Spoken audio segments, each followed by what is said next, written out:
Mateus capítulo 14, versículo 22 em diante. Mateus capítulo 14, versículo 22 em diante.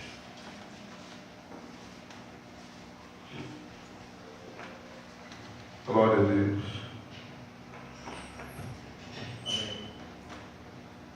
Diz a palavra do Eterno: e logo ordenou Jesus que os seus discípulos entrassem no barco e fosse adiante para o outro lado, enquanto despedia a multidão. E despedida a multidão, subiu ao monte para orar à parte. Chegada já a tarde, estava ali só.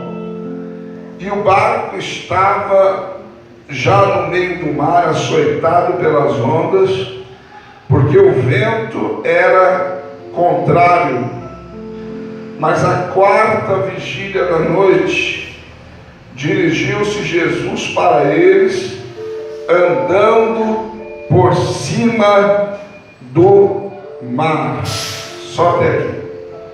Senhor meu Deus e meu Pai, eu chego diante da Tua presença e ministro, Senhor, somente cada um deles, ó Deus, nessa noite, a Tua graça e a Tua misericórdia. Me usa, ó Deus, mediante a graça que me foi dada, para pregar a Tua palavra, pois Tu conheces as minhas limitações, mas eu conheço a Sua grandeza e poder. Opera segundo elas, porque sem Ti nada sou, nada tenho e nada posso, mas contigo sou, tenho e posso tudo aquilo que a Tua palavra diz que sou, que tenho e que posso, em nome de Jesus, amém.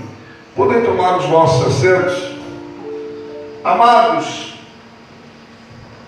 após a primeira multiplicação de pães e peixes, após a primeira multiplicação de pães e peixes, Jesus diz para os seus discípulos para que eles entrassem no barco e fossem para o outro lado.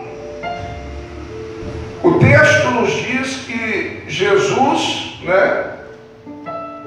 ordenou. Tem uma outra tradução que diz que obrigou os seus discípulos a entrarem no barco e ir para o outro lado. Imagina você estar com Jesus, acabar de viver uma multiplicação de pães e peixes, e Jesus mandar você entrar no barco e ir embora para o outro lado. Por isso que a tradução mais fiel ao original é obrigou, porque óbvio que eles não queriam ir.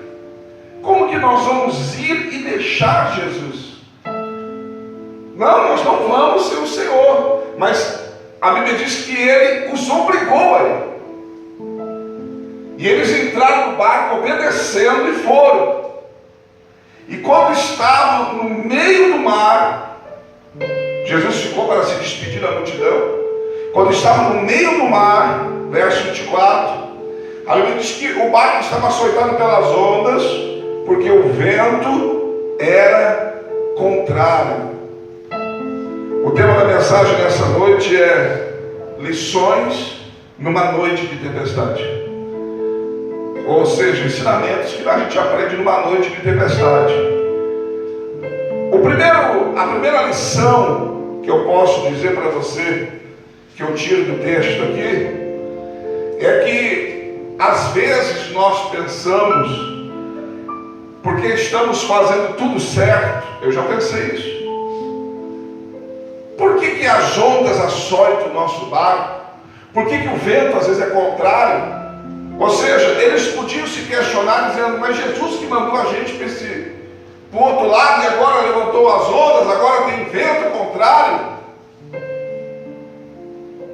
A primeira lição: obedecer Jesus não te isenta de enfrentar ondas e vento contrário. Você pode estar obedecendo o que está escrito na Bíblia, você pode estar fazendo a vontade de Deus, E isso não vai significar que você não vai ter que enfrentar ondas no seu barco e não vai ter que enfrentar ventos contrários. Porque isso não isenta a gente. Jesus disse em João 16:33 que no mundo nós teremos aflições.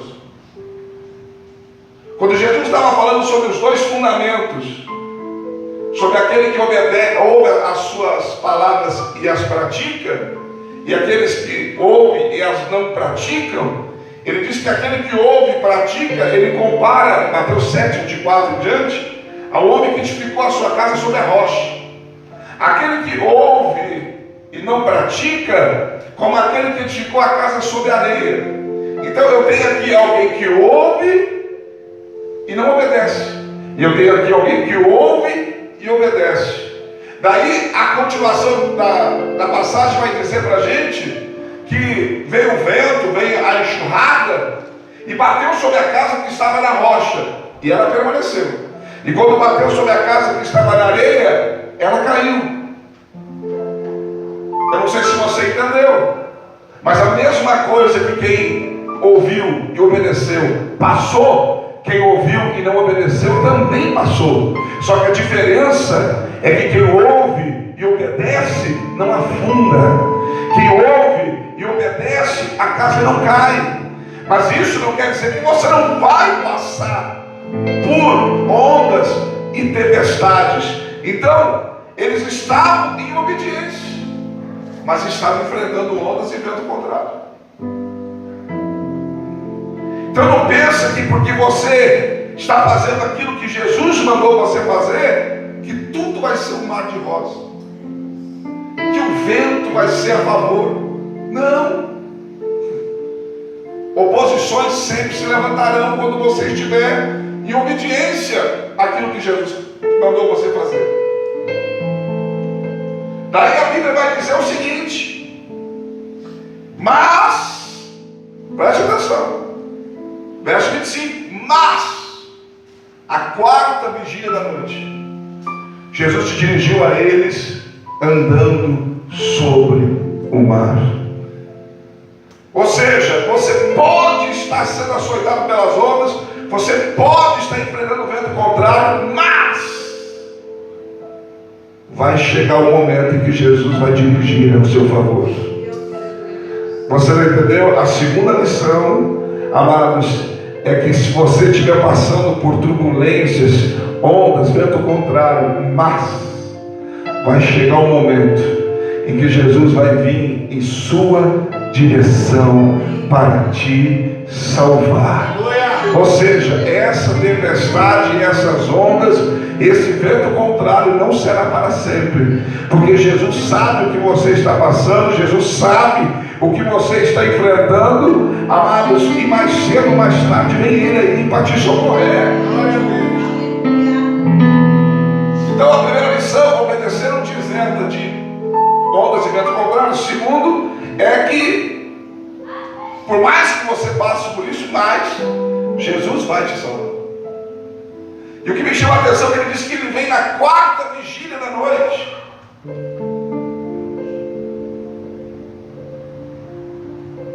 A noite era dividida em 4 vigílias, começava às 6 horas da tarde. Cada vigília 3 horas. Das 6 da tarde às 9 da noite, uma vigília. Das 9 da noite à meia-noite, 2 vigílias. Da meia-noite às 3 da manhã, 3 vigílias. A quarta vigília era das 3 às 6 da manhã. Ou seja, a última vigília. A última vigília, o último momento da noite. Jesus dirigiu-se a eles, amados, para lhes salvar. Às vezes a gente quer que Jesus venha na primeira. Às vezes a gente quer que Jesus venha no segundo. Mas às vezes, irmãos, infelizmente, Ele vem nos 48 do segundo tempo. Aleluia. Ele pode deixar para vir no último momento, mas Ele vem, irmão. Você não me entendeu? Ele pode deixar para vir no último momento, na última vigília, mas Ele não deixa de vir. A última vigília poderia ser, entre 3 e 6 da manhã, podia ser 4, 5, 5 e meia, não importa, ele estava na última vigília. A Bíblia diz no Salmo 30, versículo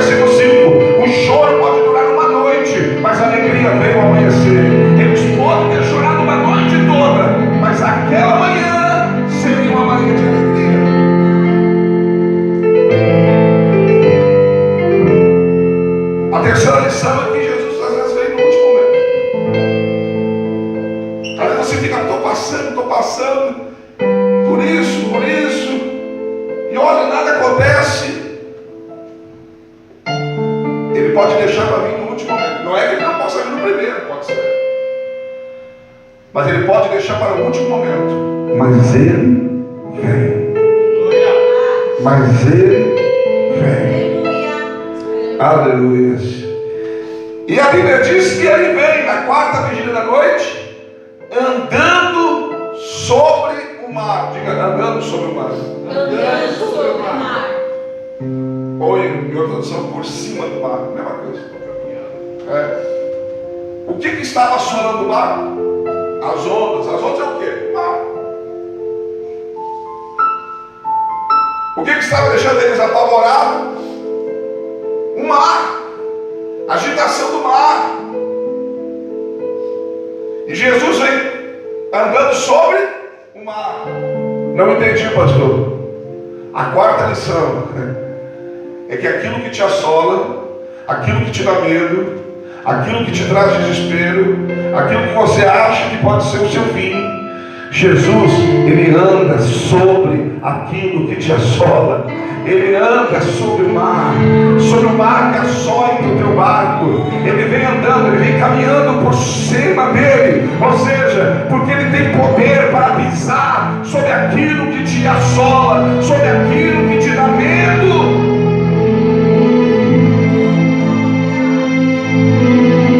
O que ele está dizendo para mim e para você nessa noite?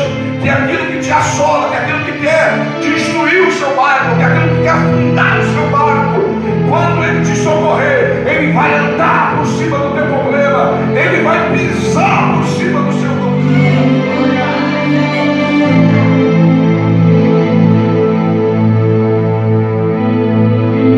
Jesus diz para eles, presta atenção, Jesus vem andando por cima do mar, sobre o mar. Verso 26, os discípulos o vendo, andando sobre o mar, assustaram-se, dizendo, é um fantasma. Pensaram ser um fantasma. Nós precisamos ter discernimento, irmãos. Com certeza eles estavam clamando a Deus antes de Jesus chegar, com certeza. Qualquer um faria isso. Até um católico, até um espírita, se estivesse nesse barco, estava gritando por Deus.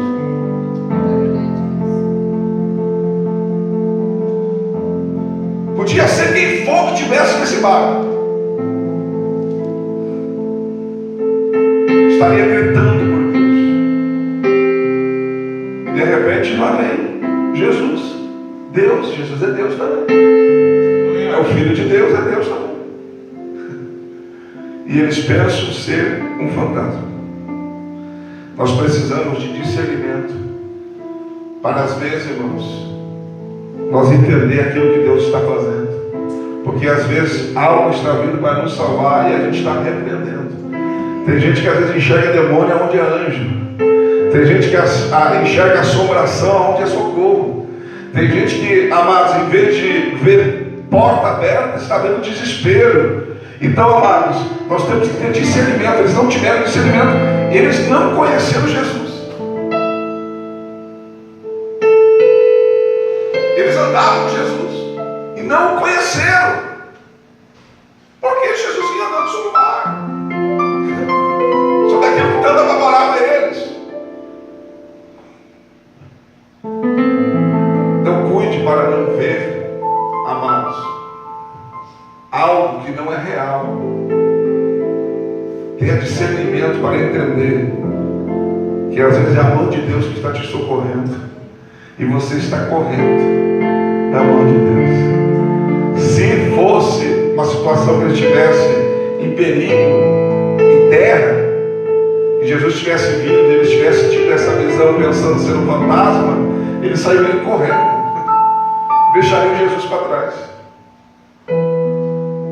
Tem pessoas que Jesus está vindo socorrer eles estão gritando de medo, achando que é o diabo, achando que é fantasma, que é... Então nós temos que ter discernimento Jesus disse para eles: tende bom ânimo, gente, sou eu, não temais. Só eu, não tenha medo, gente. Jesus está dizendo para eles: sou eu, para de desanimar aí. Se mas eu tenho bom ânimo é porque estava desanimado.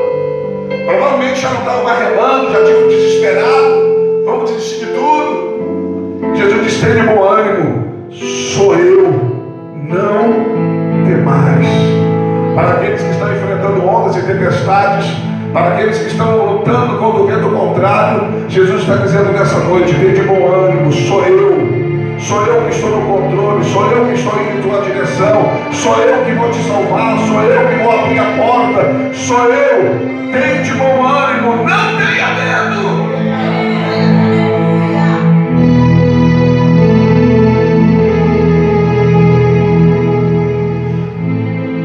Pedro disse para Jesus, verso 28, se és tu, Senhor, manda-me ter contigo sobre as águas, manda que eu vá andar sobre as águas também.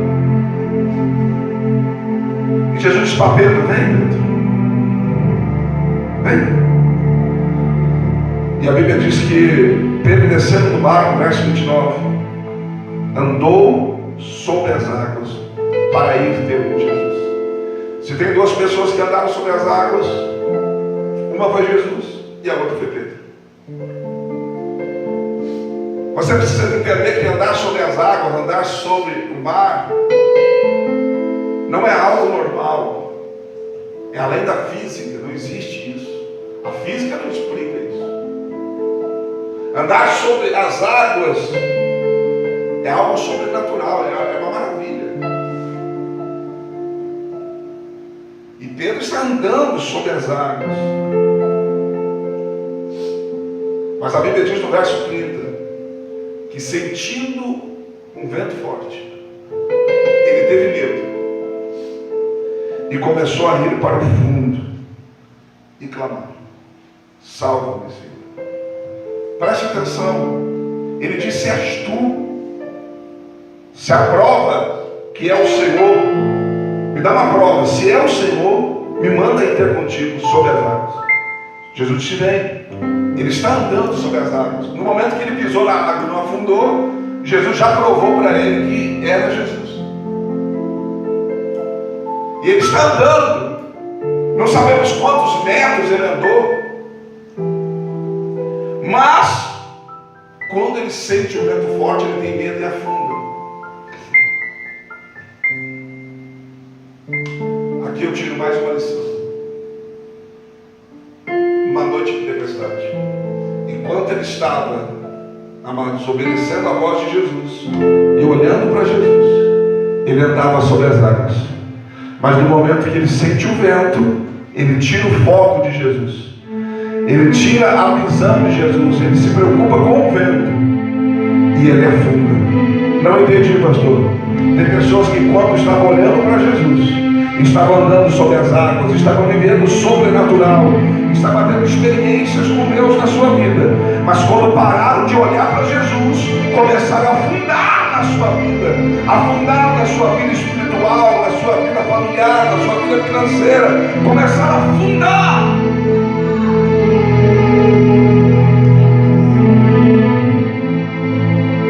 Para você continuar andando sobre as águas, para que você não afunde, você não pode tirar os olhos de Jesus. Porque se você tirar os olhos de Jesus, você vai tirar o foco. Paulo, quando escreveu aos Filipenses, no capítulo 3, versículo 13 e 14, ele diz: não julgo eu que tenho alcançado, mas uma coisa faço eu, esquecendo das coisas que para trás ficaram, eu prossigo para o alto, pelo prêmio da soberana vocação que está em Cristo Jesus. Eu tenho um alvo. Então, enquanto ele olhava para Jesus, sobrenatural, sobre as águas, maravilha, algo que não tem explicação. Mas quando vem o vento, e ele sente o vento, e aqui eu posso até tirar outra lição, aleluia, as lutas, aquilo que vem contra a nossa vida, você sente, mas mesmo sentindo, você não pode parar de olhar para Jesus. Mesmo sentindo,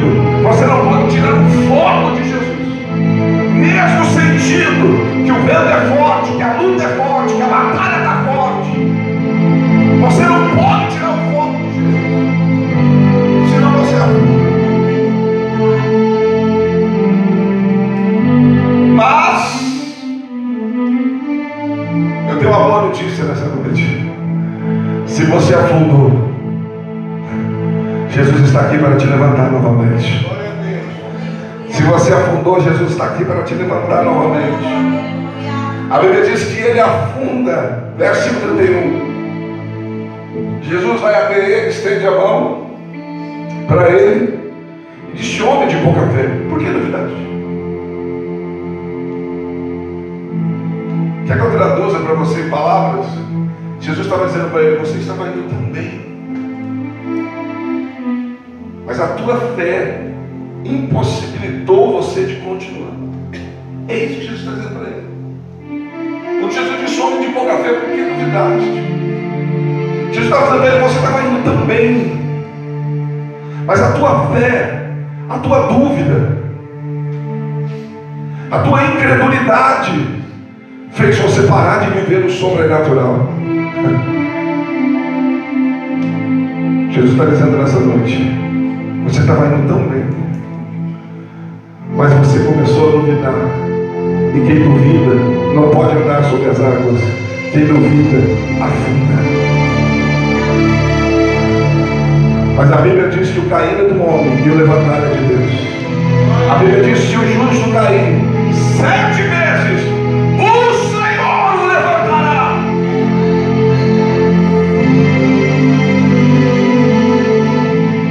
E a Bíblia diz que, estendendo a mão, segurou e disse: homem de pouca fé, por que duvidaste?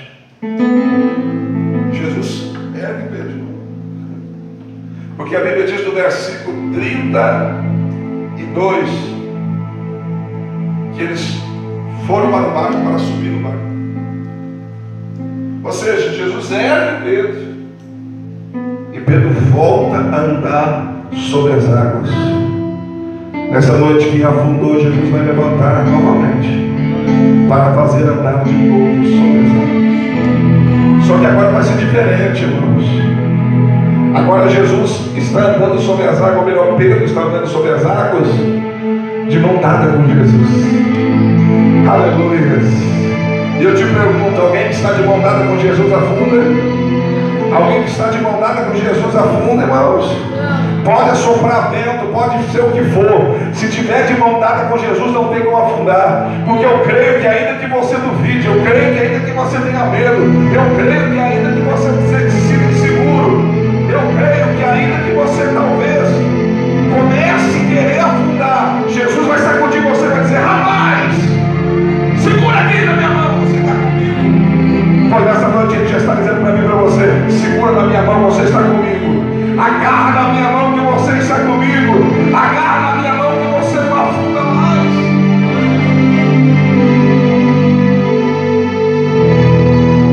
Versículo 32. Quando subiram no barco, a Bíblia diz: acalmou o vento. Numa outra tempestade, é uma outra, não é a mesma. Nessa tempestade, Jesus estava no barco. Jesus levantou e disse: acalma-te, vento, certo, mar. Pela palavra dele houve bonança. Só que nesta passagem aqui, nessa tempestade, observe que ele não fala nada. Só pelo fato dele pisar dentro do barco, o vento acalmou.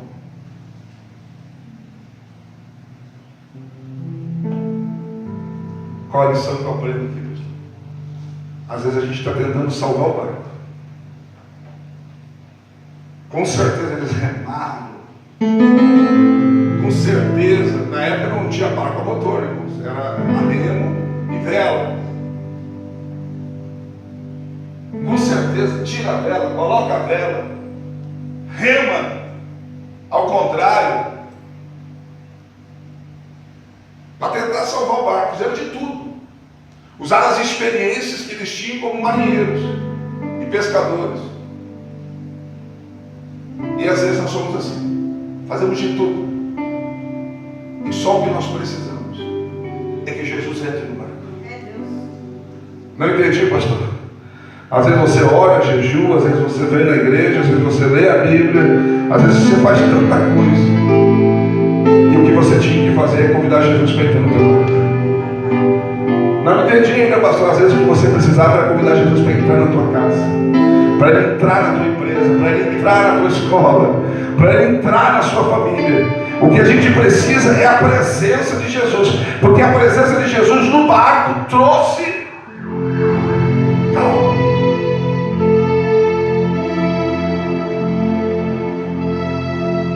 Convide Jesus para entrar no teu barco nesta noite. Sabe o que me espanta, irmãos? É no versículo 33. A Bíblia diz que após acalmar o vento, que eles adoraram, dizendo: verdadeiramente és o Filho de Deus. Alguém pode achar que é bonito o que eles fizeram. Só que quando eles dizem verdadeiramente és o Filho de Deus, significa que até aqui eles não tinham acreditado ainda. Precisou Jesus andar sobre a... Jesus já tinha multiplicado pães e peixes. Jesus já tinha feito muitos sinais no meio deles. Mas precisou ainda Jesus andar sobre as águas. Precisou Jesus entrar no barco e a presença dele fazer que o vento acalmasse, para eles dizer: verdadeiramente tu és o Filho de Deus. Ou seja, eles ainda tinham dúvida. Não entendi, pastor. Tem gente que Deus já fez um monte de coisa na vida deles. Tem gente que Jesus já curou. Tem gente que Jesus já abriu porta e ainda está querendo fazer prova se Ele é Deus ainda.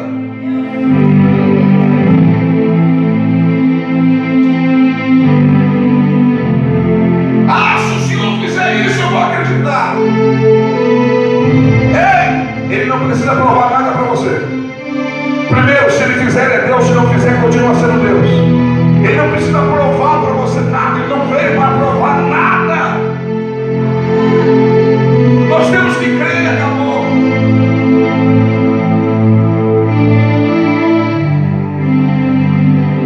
E a Bíblia diz, no versículo 34, que tendo passado para o outro lado, chega na terra de Genezaré. Eles chegaram ao outro lado. Preste atenção. Eu não falei nesse final. A Bíblia diz que o barco estava onde? Quando começou a ser açoitado pelas ondas. Versículo 24. Aonde que o barco estava? Não ouvi. No meio do mar. Quando que veio a tempestade? Quando que veio as ondas? No meio do mar. Não entendi, pastor. Aonde que eles iam? Para o outro lado. Quando você está no meio, para chegar ao outro lado, é que a luta vai se levantar contra a sua vida para impedir você de chegar ao outro lado. A luta não vai vir no começo, a luta vai vir no meio para o fim, para impedir você de chegar ao outro lado. Mas eles chegaram ao outro lado, porque Jesus estava com eles. Aleluia, você não vai parar no meio, você não vai morrer no meio, o teu barco não vai afundar no meio, o teu barco vai chegar ao outro lado. E no outro lado está a sua vitória, no outro lado está o propósito de Deus na sua vida, no outro lado está aquilo que Deus preparou para mim e para você. Você vai chegar ao outro lado.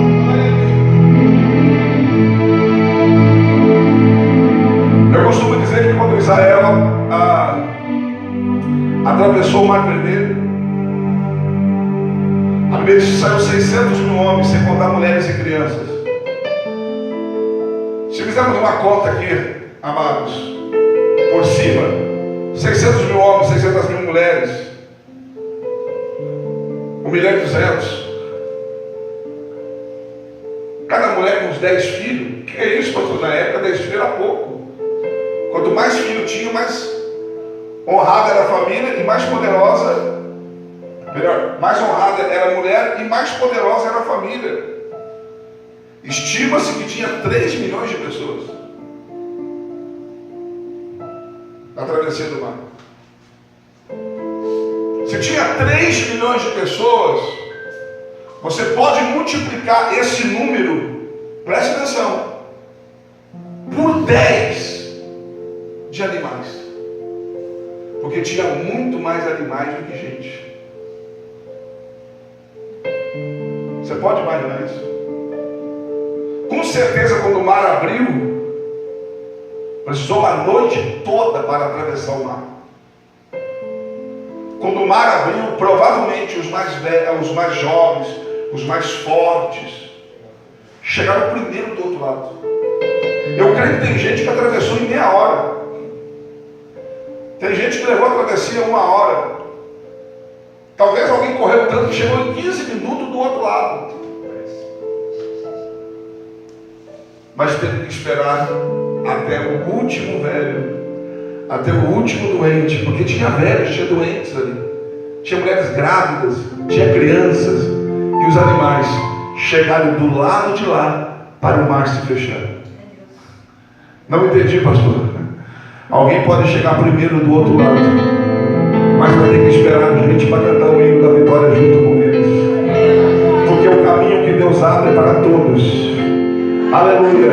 Deus abriu o caminho. Enquanto o último não chegou do lado de lá, o mar não se fechou. Aleluia. E eu quero dizer nessa noite, você vai chegar ao lado de lá. Você vai chegar ao outro lado. Você vai vencer em nome de Jesus. Só quem crê nisso, diga glória a Deus.